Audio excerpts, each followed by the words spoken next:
Catus, Maximus here. This time with another power tool video. An older whole hog, probably made somewhere between, it's probably somewhere around 1995.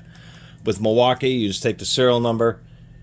You can look up on their service manual or service documents on their website, and they'll give you a date range. So you'll have like the serial number, and then they'll show you a range. So if your serial number is higher than 100,000, then it'll tell you like 1991. In this case, it's a 413 is just a pre-designation, and it's 378,000. On the website, it showed that anything higher than 347,000, that number came out in 91, and then the only other update is in 2008 when they came out with the 413A series. So this was made somewhere between 1991 and 2008. Many power tool companies use things like types, kind of like software version numbers, type 1, type 2, or type A, type B. Makita stamps the date codes on their tools. Milwaukee goes by just the serial number, and you can look it up. Anyway, a lot of complaints about newer whole hogs, but this was a garage sale find, and I was actually pretty stoked about it. Besides the fact that they're always missing their handles, the bail handle and the side handle. I don't know why they're missing the bail handle so often, but it's pretty annoying. But I got to looking at this one, particularly along the sides of the tools. Definitely worn. I've already pre-checked the brushes. I'm going to have to swap that out. But you can really see that, it seems like it was just used by a plumber. Electrician, doing a lot of indoor work, being set down on wood and interior flooring surfaces, because it just isn't really that beat up. The label is still mostly legible, I should say. Pretty good condition. With whole hogs, you do check, these are used in a lot of different situations, and I've run into whole hogs that have had strip gears. Put them in first gear, make sure that it'll be hard to turn, but make sure it turns. People complain about this reverse switch, but this reverse switch is notoriously, it gets really stiff. I've had whole hogs where I've had to use pliers to do that, and just make sure it seems to lock up in first and second gear. There are some rare single-speed whole hogs, and I think they were 900 RPM. Some people really liked them, but almost everybody gets these. Now, this was the last of the era before they started painting them gray, where we had the helicoil. They stopped doing this, but these came from the factory with steel thread inserts. When put into something like aluminum, they're actually stronger than the original aluminum threads could ever be. In aircraft, in aluminum parts, they just do this by default. And it's because when you drill this out, there's a special kind of die, so you can run this thread insert in there.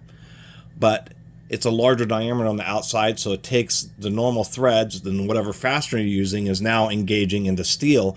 And then that steel is offsetting the load to a larger area, more surface area than the original aluminum threads, and so that's why they're so effective. The fastener is engaging in steel, and the steel is offsetting that load to a wider area. So you always kind of know that it's a 90s whole hog because it's silver body, and you have factory thread inserts. I don't actually have to service power cord for once. Somebody did replace this cord relatively recently. They obviously replaced a couple of things. I don't think this was the original owner. Probably somebody who bought it used, did a few projects, fixed it up, and then relatively fixed it up, and then passed it on. It was really odd. This guy had like a garage dedicated to NASCAR. That was the easiest way to put it. I mean, posters and memorabilia and signs, and it was kind of surprising, to tell you the truth, but he had a few tools, so I picked this one up. I mean, he did put an effort. This is a Hubble brand cord end. And it's like basically brand new. So, premium cord end. I'm still going to take a look inside because may replace the cord, but who knows about the specific, how good a job he did at the wiring. These old whole hogs and any old power tools, the bearing that sits on away from the gearbox has a big load of grease, and so that oil in the grease slowly seeps and lubricates all the bearings pretty much on any power tool but the bearing on the other side of the motor just has the tiny amount of grease that came inside the bearing. Otherwise, it's totally dry, and those are the ones that dry up and fail. And so this one being, what, 30 years old, I'm going to have to pull out the motor and check on that. And especially so because this actually has quite a bit of runtime. I'm not going to... I do have brushes. I do have a master brush set there. The brushes here really don't want to get out of there.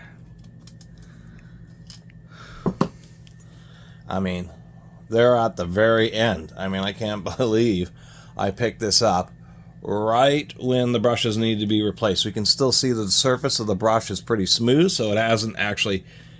I mean, these are auto stop brushes. How they stop is it just when it reaches the end of that wire, they stop advancing. But right when they get to that point, they're kind of dancing off the commutator. There's a lot of extra sparking, and it actually causes a bunch of extra damage rather than just replacing the brushes a little early. But how you can tell is there'll be a bunch of deep grooves in the end of the brush. So that's actually a good sign.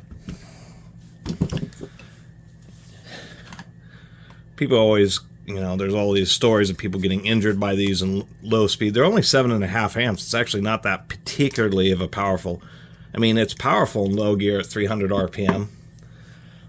But I've nearly stopped them. It's just that people use these in all sorts of situations where you should be using a lot of other different half-inch drills. Instead, they're up on a ladder. Of course, they have no side handles. They're in low gear. They're not trying to pay any attention to actually having like the big pipe handle and finding something fixed to brace it against. They're like hanging off the end of the ladder, holding a whole hog at arm's length with one hand, and then it binds up and swings around, knocks you off the ladder, and they complain about how dangerous whole hogs are, and it's like, you know, grow a brain. I'll use a high torque drill at arm's length, one-handed, sitting on top of a 30-foot ladder. Unless you can find some way to secure it. Always interesting about the way brushes wear. I do not know why brushes have asymmetrical wear, but almost always that's what you'll find is one just gets a little bit more worn than the other. So we'll pull that out. We'll see if we can... Oh, I was going to mention, even though he did replace the cord, I was checking these screws on top. Get a little more zoom here. And I was just feeling the bit. And all these gearbox screws are actually loose. That just happens over time. A lot of times in aluminum, the screws stay nice and tight, but on a big long piece on a gearbox, heating up and cooling down is started to cause them to get loose, so I'll have to fix that. Try to pull the motor out first because that's the easiest thing, is pop the brushes. Use our little Makita here.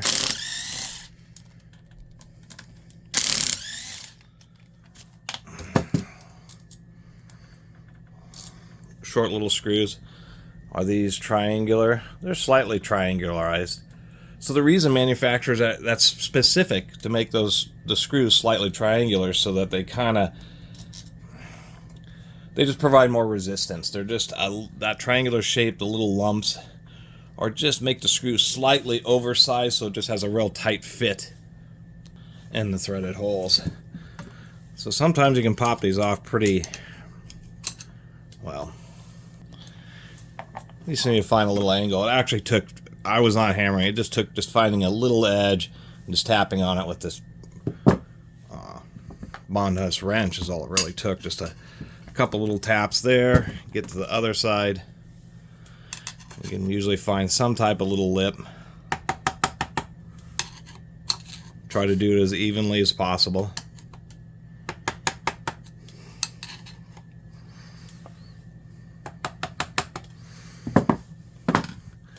Flip it over and just work that bottom case off. That way you don't have to really get into the upper part of the gearbox and have grease everywhere. If it kind of gets to a position where you're like rocking it back and forth, you'll just have to take a screwdriver and kind of wedge one side. That way when you go to the other side, it actually forces it off rather than just having you walk back and forth.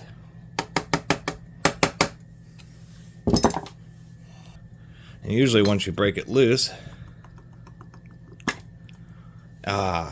very good. So this is what I was hoping for. Half the time, the whole motor comes out is all stuck in this bottom case. Anyway, it's a sealed area, so it's clean. We can see that they use a wave washer, which just provides a little bit of pre-tension on the bearing, helps it last longer. I can tell this bearing's feeling a little dry, but it's actually not that bad. In these situations, I just give the bearing a good wipe. Just make sure any particles are in there. It's actually surprising that they are using a rubber sealed ball bearing down there. And I wonder if that's from the... I'm not sure if that's from the factory or it's been replaced, but it's actually kind of nice to see. And actually, now that I get some of that grit, it feels pretty good. The secret is you can use, you need like a sewing needle, a very super sharp, super thin, but pretty strong pin, and you can just get under the edge of the seal. These are barely held in there, and you can just get under the edge and pop the seal out. It actually has like a little metal ring that kind of, the rubber is molded over, so if it bends a little bit, you can just bend it back with your hands and just put just a tiny amount of oil or grease and then pop the seal back in. But this is really, and I have learned my lesson about spending much time fixing up a tool, particularly like grinders and stuff, and then you use it for a few jobs and you start hearing that it's a distinctive sound.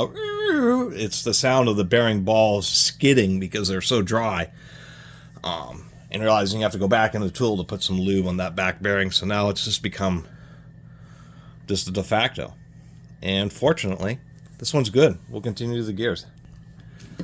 Decided to pop that out of there. Actually, this one was easier just to poke in from the side.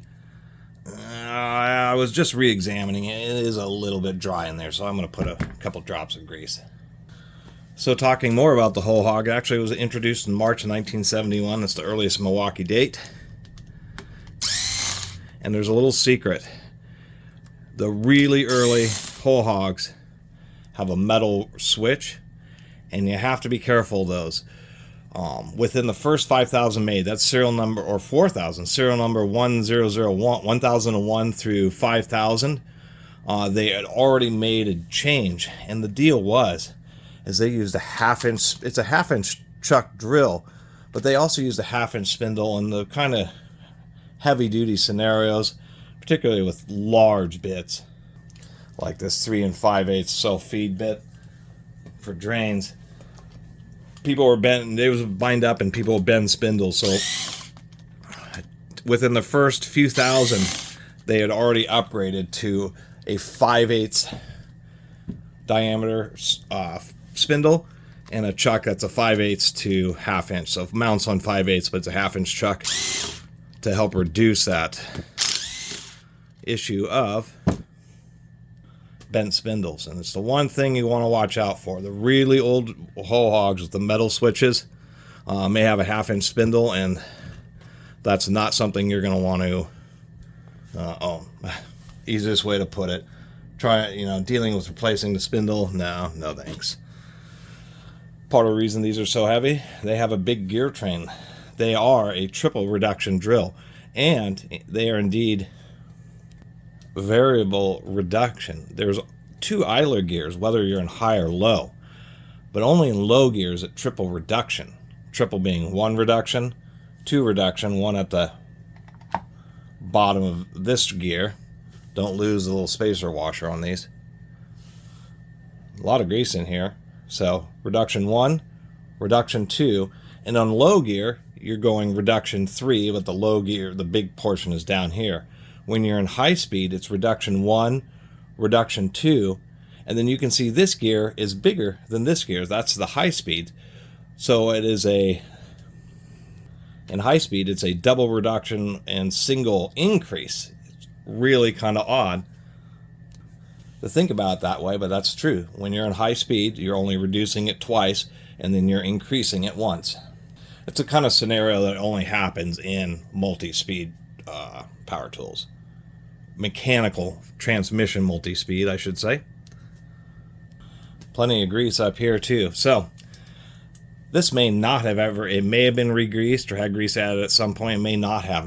Milwaukee, if you take apart enough of their old tools, you'll find that that's one of the things they did, is they added the maximum amount of grease many times. Milwaukee's never been shy about the use of grease. People take apart a lot of tools and then get into a Milwaukee and think somebody over-greased it, when really they've been working on a bunch of under-greased tools. Easiest way to put it. This could easily be the factory amount. I mean, if there's too much grease in there, it'll find its way out. Don't worry. And it'll eventually reach a happy equilibrium, even if you have a little bit of greasy hands. Always love this about Milwaukee's. All pure needle. Those aren't space needles because these gears aren't spinning particularly fast, so instead they just use all pure needle on radial bearing or needle bearings. Totally unnecessary, but it just makes them operate smoother. Less load on each individual bearing needle means that they will indeed last longer. All sorts of beautiful things. So this upper gear here, this is spring loaded.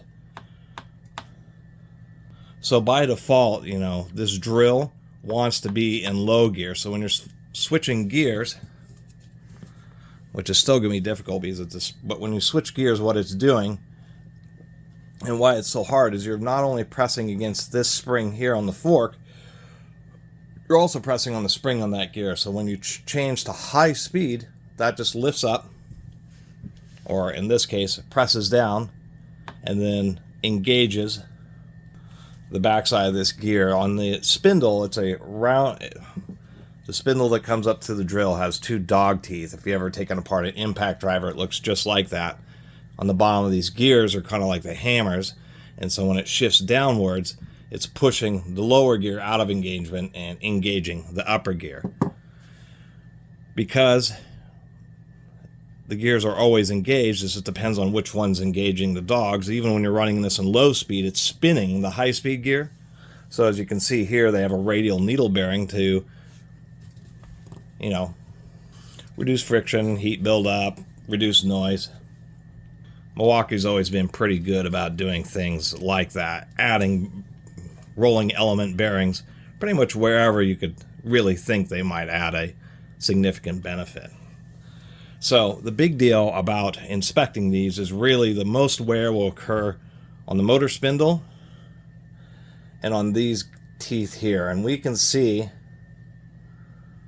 well, they're actually, we shouldn't be fooled by a buildup of grease. Let me clean that off. Now let's get real close here. And so those gear teeth look pretty good.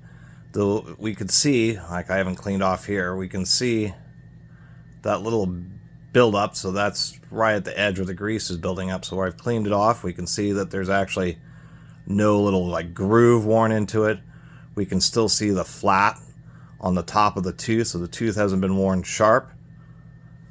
That's actually a good gear, and that's a really good sign that this was used and not abused. And we could just tell by the outside of it that it was not too heavily abused. But you can't ever make assumptions. Somebody may have respected their tool, but put it under a bunch of heavy-duty use, storing all sorts of mortars, you know, concrete and wheelbarrows. Whole hogs are used in surprising situations. People who have decent-sized sailboats, I don't know, maybe 25 feet to 35 feet or more.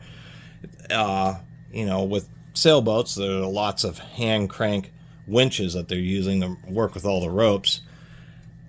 On a big enough boat, you'll have power winches and you can afford them. On smaller boats, you're just doing it by hand, and it can get tiresome. So in the old days, they would actually have a little generator on the boat. More modern days, they use those big lithium-ion portable generator power bank things.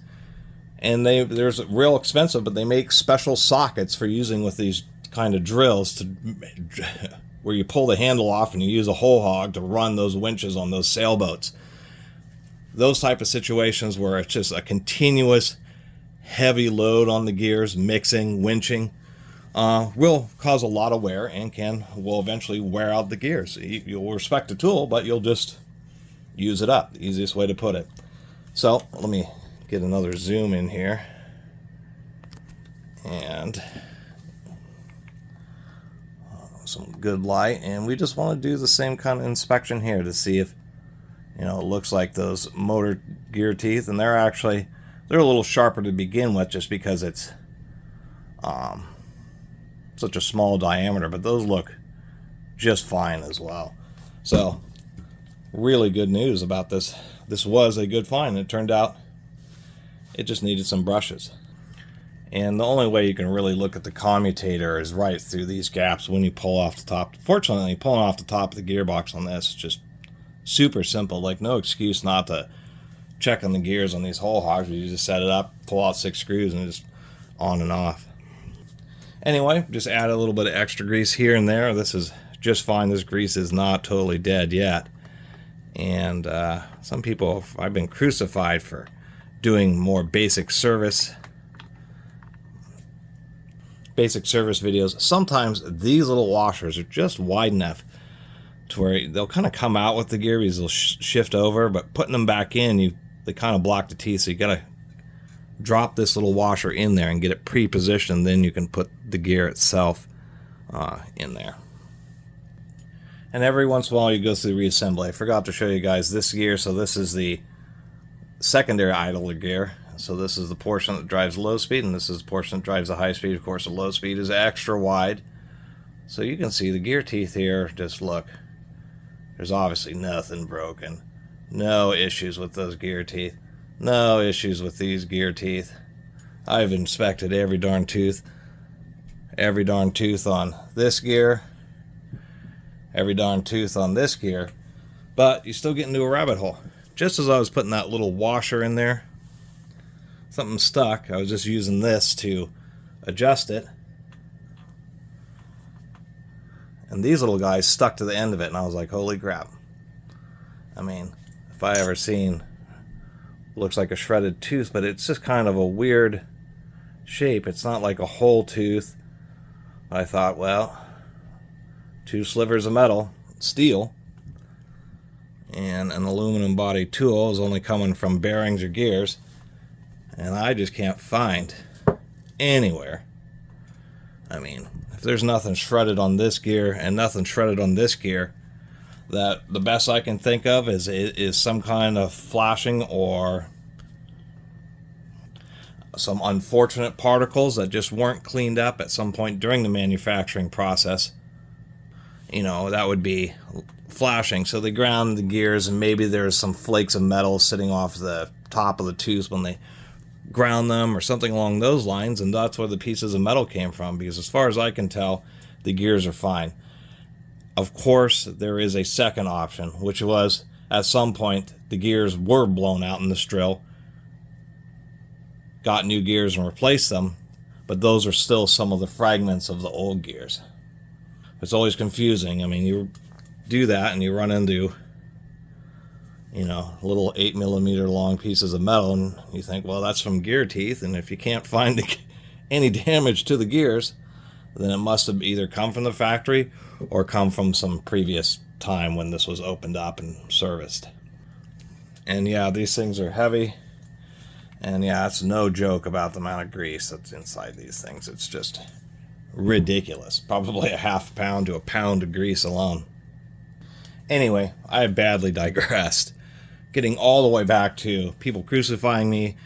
This is realistic. What people are going to do with a power tool, and you know, nobody's going to take it apart to every constituent piece, run it all through parts washers, get all brand new. The amount of time and effort that you put into that, I mean, your time is worth money. And so, you know, for carpenters and all the people who use these kind of power tools, this is really more about just how easy it is. You can just pop a cover, check gears, lubricate bearings, and if you really are pretty judicious or stay on task, and it only takes just a few minutes, and you can do the important stuff, making sure brushes are good, bearings and gears are lubricated, getting all the important things taken care of that allow the tool to give you a nice long lifespan. Cleaning it up all nice. I definitely want to get into those tool restoration videos, because I have tons of candidates that would really clean up and look beautiful. But tools are made to do work. They're not made to, you know, hang out on the catwalk and look pretty. They're supposed to build stuff that then looks pretty. Easiest way to say it. And so, super easy, super simple to service tools. Some of them actually aren't so much. I had that little Craftsman saw that you basically had to take apart the entire thing just to be able to re-grease the gears in it. But some tools like these hole hogs are actually really pretty modular and pretty easy for you to deal with. Other screws are ones that are in plastic. Doesn't hurt to give these a nice check, and in this case they could use, they're just a little loose, they could use just a little bit of torque on them. And oddly enough, you know, those T27s, the torques that you seemingly never see, it's always T25 or T30. These Milwaukee screws are indeed T27s. They're like one of the few places where I actually have ever run into a T27. T25 is too loose and a T30 don't fit. Let's see how this sounds. Let's not forget that I have no brushes in it. I have a hard time working without brushes. When it comes to brushes, sometimes there's some funkiness in the back cap here, but pretty much all you need is any brush that's the right thickness and width. It's really that easy. So you just take a big old bin of brushes like this, and I may even have,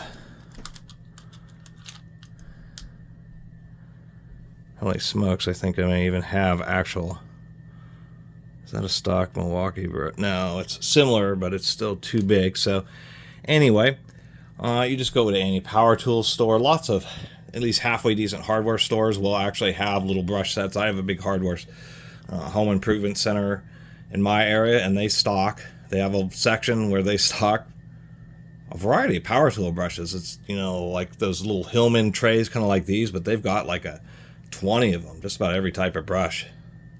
Anyway, after hunting and pecking, found some brushes that seem to be just about right. They even have retained wires and a little back plate. The back plate isn't exactly the same, but more than close enough. Anyway, got it all back together, and since it's about a 1-inch diameter pipe, it's known as 3/4 inch pipe thread for the side handle. I'll have to get one of those. Sounds just great now. You can load up do this, and if you ever hear a periodic sound, then that might indicate an issue, but there's definitely darn, reverse lever is always so tough on these things. And there's second gear.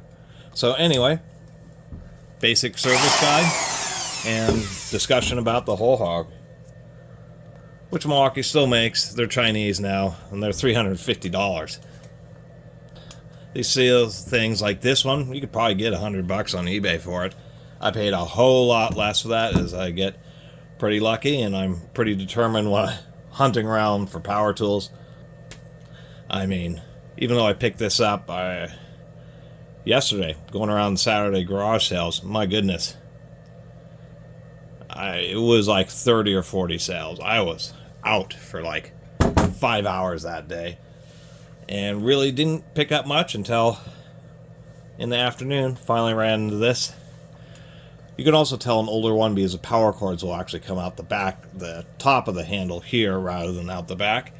And just for giggles, people just, you know, there are all these stories about people, and a lot of people have been hurt by these drills, especially in low gear, just because, you know, they don't really have an idea about how much torque and force they turn with, and just really aren't properly prepared for a little jam and a kickback.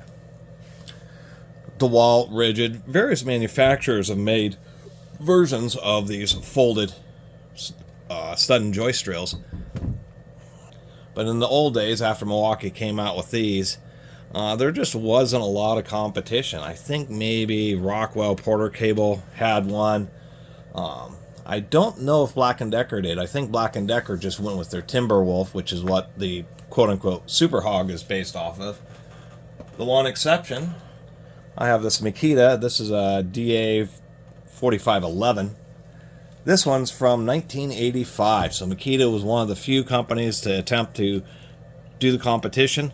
It's actually exactly the same. 7.5 amp motor, 1200 and 300 RPM. Very same as the Milwaukee. Just maybe a little bit lighter weight. They just use a linear shifter there, which is actually a lot easier to use. Unfortunately, it's some weird proprietary spade handle, and they used a proprietary chuck. But other than that, this Makita was arguably even a little bit more dangerous, just because they only ever had, actually they may have had a long handle, and I just only have the short portion of it. But once again, the Makita is one of the main competition of the vintage drills, and the Makitas were very good too. They happened to use a rocker switch. And actually, after some comments, what makes sense about using a rocker switch where it's like an impact wrench forward and reverse is the fact that it ends up being a more reliable switch rather than having a fixed switch and then a separate switch for reverse.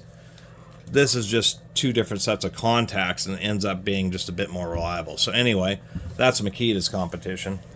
And for all the people, or all these guys, all these stories, once again, legitimate stories of being injured, but some people just get real carried away, and they're like, I was drilling through a 6-foot diameter old growth tree, and it jammed up, and it broke that tree right in half, and ripped a 10-ton root ball right out of the ground.